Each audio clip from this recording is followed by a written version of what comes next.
What is the weirdest question you've been asked about raising babies? Okay, so the weirdest question, I've been asked a lot of weird questions, mostly by kids. Adults want to ask the questions, but they don't usually ask the questions. But then one adult did ask me, she was really worried too. She was really worried because crawling is really important for babies. I mean, you got the right, left brain going on, you know, their brain development or whatever. And so she was talking about that, and then she was really worried. She's like, how are your babies going to learn how to crawl if you can't get on the floor and show them? Wait, what? What? Is that a thing? I've never heard of that. So like, do moms really get on the floor and show their kids how to crawl? If you get on the floor, let us know. If you get on the floor and show your kids how to crawl, I've never heard of that. If that's a thing that you do, that you did with your kids, and just teach them how to crawl, let us know, because both my kids so far, they learned how to crawl, and with no problem. Nobody showed them how to do it. They wanted to go from A to B, and they figured it out. So we are going to answer the most common questions Meg gets asked about raising babies from her wheelchair. And if you have any questions as well, throw them down in the comments. We'd love to answer your questions. Before we get into those questions, I've got a question for you, Meg. Okay. Ask. Okay. Ask away. So you were paralyzed when you were 22. We weren't dating at the time. We had been dating before, but he dumped me. I don't know if you remember that. That's another story. We told it in the... Maybe a good reason. Not a good reason. Anyway, we weren't dating at the time, and you were paralyzed, and you weren't married, obviously, and so did you ever think you were going to have kids? That was a big... I mean, everything was hard, you know. I was walking, and I was dancing, and I was dating, and not you, but everybody else, dating other people, everyone. And then I was paralyzed, and you know, the boyfriend that I had dumped me, and I wasn't dating anymore, and I wasn't dancing anymore, and it seemed really dismal. I had to drop out of school. Like everything was really dismal. It didn't seem like my life was going the way that I wanted it to go, like at all. And I remember I was sitting in my wheelchair, obviously, in front of like this full-length mirror, looking at myself and my ragdoll body in a wheelchair, and I started to cry because I was like, well, I'm never going to be able to teach my kids how to dance like I always thought I would. And then I started to cry even harder because I was like, well, maybe I'm not even going to have kids, you know, maybe I can't. And then I started to cry even harder because I was like, well, maybe the reason I'll never have kids is because I'll never find a husband, you know, who would want to marry me? And I started to cry just super hard, and everybody prays at that point. Like I don't care who you believe in or whatever, like everyone forms a relationship with God, and I was really mad, and I prayed, and I was like, why have you taken away so much from me? And why have you taken away so much from me? And I probably didn't deserve it, but in his mercy, which by definition means undeserved, I heard an answer, and I heard the words, don't covet, because I have given you more. And it's taken a lot of years to figure out how it seems like so much less without the use of my hands or my legs or, you know, my feet, and no more dancing. And it's taken a lot of years to figure out how it seems like so much less could be more, but there is a lot of beauty on this side of walking, and there's a lot of lessons to learn and things to understand when we go through trials, and when we let trials go through us. So I guess to answer your question, there was some really low points where I really didn't think I was going to have kids, like at all. And I really held tight to some promises that I'd had earlier in my life that I would have kids, you know, and so I kept thinking of those. And okay, so our baby's coming pretty soon, and Can you see my baby belly? Big belly. I can't really. We've been gearing up a little bit. We set up our crib already. We're getting ready to change diapers again. Mm-hmm. We're just getting all ready to have that baby stage again. It's been almost 5 years since we've had a baby. It's been a long time. People look at me and they think that I can't do stuff. Like, they really do. They really just assume that I can't do it. And they assume that my husband takes care of everything. But with our first baby, our oldest, like, it was just me and her all day, every day, because you went to work. Like, you had a 9 to 5. Yeah. And it was just me. And so, just me and her. And like I can do everything. Like I don't do it the same way other people do, but I can do it. We're gonna show the answers to the most common questions that people have about me taking care of my babies, because I can and I do and I love it. One of the most common questions we get is, did you adopt your children? Answer, no. I got a little pudgy face and a little pudgy belly to prove no. And that was the case with the other two babies too. Like we just had them. So another common question you get is, how do you put your baby into the crib? Right, and that's a really good question, because cribs are usually, you know, little cage boxes. You gotta reach down into them. Reach down in, pull it back up. And that's actually a really difficult, I mean, I can do the motion, but like I don't have any hands and fingers to like grab the baby, and then I don't have any the weight. Yeah, back muscles to like help me pull the baby back up. So that's not really a motion that I can do. I mean, we had to do some problem solving with that. And so we got this crib, actually a different mom in a wheelchair gave us this crib, and it's awesome. So are we gonna show the video of like how I put the baby into the crib? It's a super cool crib. You're gonna love seeing it. It's elevated off the ground. There's like a cute little door. Let's just show them. We are, here it is. Okay, so you can see my sweet little baby, my sweet little baby. And there's the two doors, and I can roll up under it so you can see my knees are under the crib. Then I can lift the baby. There's my sweet little baby. There she goes into the crib. Then I push her over, make sure she's nice and soft, and that is still her favorite blankie. Still her favorite blankie. You see the little latch, you can latch it there and latch the two doors closed, so they very can't secure. open the gate. Yeah, super. Oh, she's so Just sweet. bring her into your chest and snuggle her out. Oh, and then there's even a little diaper changing table right there. So there you go. That is how I take my baby out of the crib, put her into the crib, and I've still got that same crib. It's all set up, ready to go. We are ready for little baby number 3. Yeah, it's worked really well, and we'll use it again and then maybe pass it along, huh? Yeah. Okay, next question. Okay, the next question is, how do you get your baby from your lap and put your baby in like a swing, a baby swing? Okay, now this is a great question, because it's a very tricky thing to do. And I had another mom in a wheelchair come over before I even had? I think so, yeah. Before I even had my first baby, and she gave me a lot of pointers, and one of them was to use a blanket to let's watch it. Let's watch you do it. Okay, here we go. Okay, so I've got, you know, a little blanket that I can grab with my one hand. So my left hand can grab. And you put all 4 corners of the blanket, right? So yeah, she's super secure and super snug. This makes other people, when they watch me do this, they hold their breath. But I would not do it if it was not secure, if it did not feel safe. Everybody hold your breath. Ready? Okay. It's like so scary for them to watch this.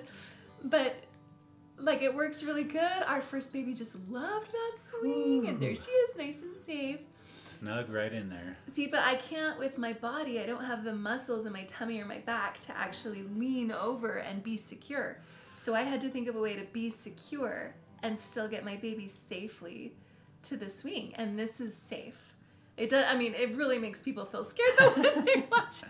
You're doing the exact same process to lift her out of the swing. Yeah. All 4 corners. And I hook onto my wheelchair with my other arm, and I can grab, and then I stabilize it with my elbow, and then she's safe on my lap. Yep. There we go. There we go. And I would stop, like, if I didn't feel safe. Like, that's the safest thing I can do. Yeah, so, I mean, that makes other people, like my mom and my sisters-in-law, I have a lot, and they like they want to help me do it, you know, and they could jump in and help me do it, like, if they needed it to or whatever, but I wouldn't do it if I couldn't do it. Like, I wouldn't do it if it felt unsafe at all. And so that's the safest way for me to get my baby into the swing, and my babies have really loved the swing, so I want to put them there. Another common question that you get is, do you change your baby's diapers? I do get this question. They assume that I don't. They assume that Whit does it. They assume that I just don't do it, or that I can't do it. But I have 2 hands, you know, and they're both paralyzed. This hand is totally paralyzed, and this hand is totally paralyzed also, but it had a little bit of surgery on it. and they took 2 of the 3 tendons out of the back of the wrist that do this, and they put them into the front of the wrist. So they tied one to my forefingers and the other one to my thumb. So every time I tip my wrist back, my hand closes and my thumb pinches, you know, so I can grab stuff, like the blanket, you know, things like that. And I wanted this surgery. I got it really early on after I was paralyzed, and I wanted it so bad. And I told the doctor, I was like, I just don't want to change diapers with my teeth. I don't want to have to use my teeth to change diapers. And so that was my motivation. That's your diaper surgery. This is my diaper surgery. And it was really painful. I mean, this was almost 1.5 years of recovery from this. It was crazy. So anyway. So she does change diapers. Let's check that out right now. Like a champion. There's my little baby. So there's the crib and the diaper changing table just right off the side of the crib. And you could see me just take off those 2 straps with my left hand. Just, I mean, lickety split, nothing. No problem at all. Get the wipey, be really clean. Perfect. Oh, my sad little baby. She did not want her diaper changed. So you're using that same hand, the left hand that can grip to pull off the Velcro. Yeah, this diaper's not going on very straight. This was not like my greatest, fastest work. We'll have to get a new video up of diaper changing with the new baby. She really didn't want her diaper changed on this day. She was so tiny. Takes quite a few little tries, but yeah. This particular one, we just did this for the video, but like, this was a little longer than it normally was.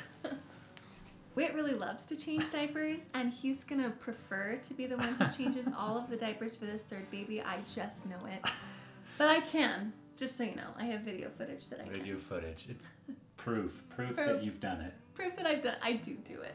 I want to see you do it with your teeth, though. Yeah, no, that's... Let's do a video. I endured so much so that I wouldn't have you do it with your teeth. Let's watch that. Let's pretend like your hands are paralyzed. So another common question you get is, how do you dress your babies? Yes, that is... And when I was going to have my very first baby, there was a lot of women in my church and my ward that were really, like, helpful and so like loving. They're like, what can we do, you know? And I was like, I'm so worried about the snaps on all the onesies, on all the little baby clothes. Like, I can do snaps, you know, like if I'm being really methodical. That's what I was thinking. Like, if it's slow and there's no moving person inside, like I could do a snap. But I was really worried that I wouldn't be able to do a snap on a little baby if I'm trying to dress the baby. And so all of these sweet ladies came over to my house, and they took all of my baby clothes and they sewed Velcro on everything. They sewed Velcro on all of the little baby clothes, and that was so sweet of them. And so that's how I got through my first baby, was with these little Velcro little onesies and clothes. Let's check it out. Okay, yeah. Okay, so here's the Velcro on the, it's not Velcro, right? That's all Velcro, yeah, on the onesie, and then I put on, or that was the sleeper, and then put on the onesie over her little head. And the onesie, they'd sewed Velcro over the snaps, so.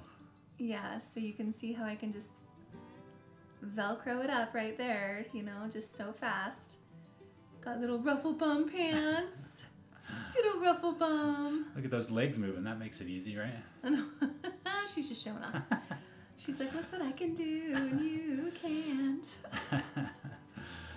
So it's a little struggle when they move so much, but you can get it done. Little ruffle bum. Oh, and matching. Yeah, socks. Socks with bows. Yeah. So is that, tell me about putting a sock on a little baby's foot. Yeah, so that's something I gave up after a while. My children and I don't wear socks. We still don't. Oh, and this is actual snaps. Yeah, so I learned that I really can do snaps, and it's really not that hard. And this is my second baby, and I didn't really have trouble. And sometimes I would just do 2 snaps. Let's say I am victorious.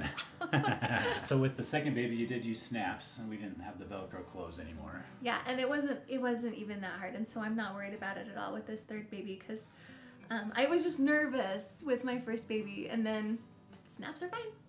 I like me some snaps. So everything but socks now. I know. Yeah. Barefooted babies. Wear socks. Barefooted mama. Yep. You can wear socks. So the last common question we're going to answer is, how do you carry your baby? Okay.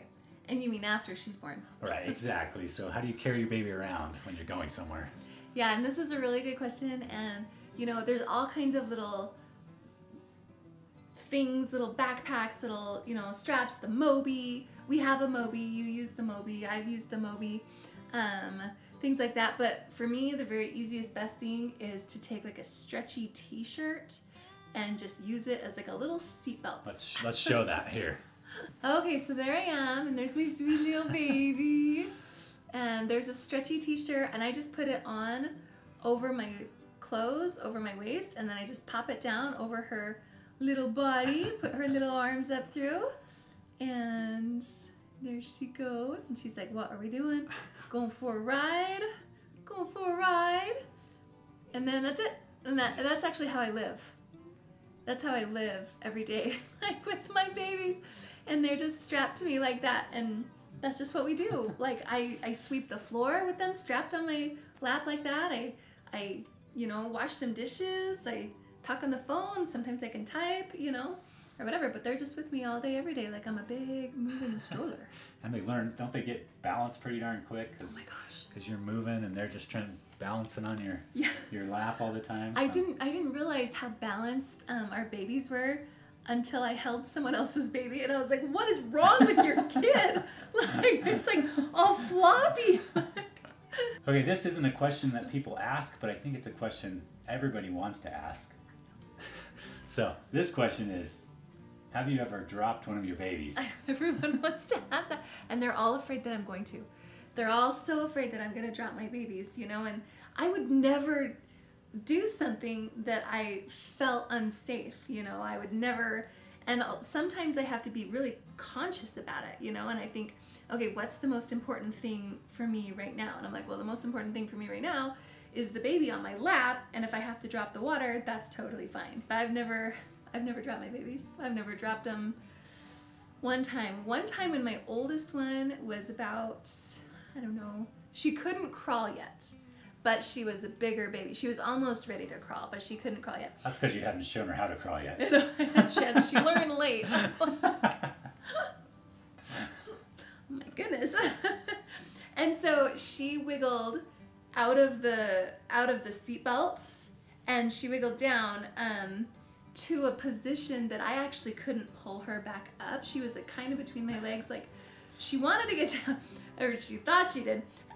But she wiggled into such a position that I couldn't pull her back up, but I could safely lower her down.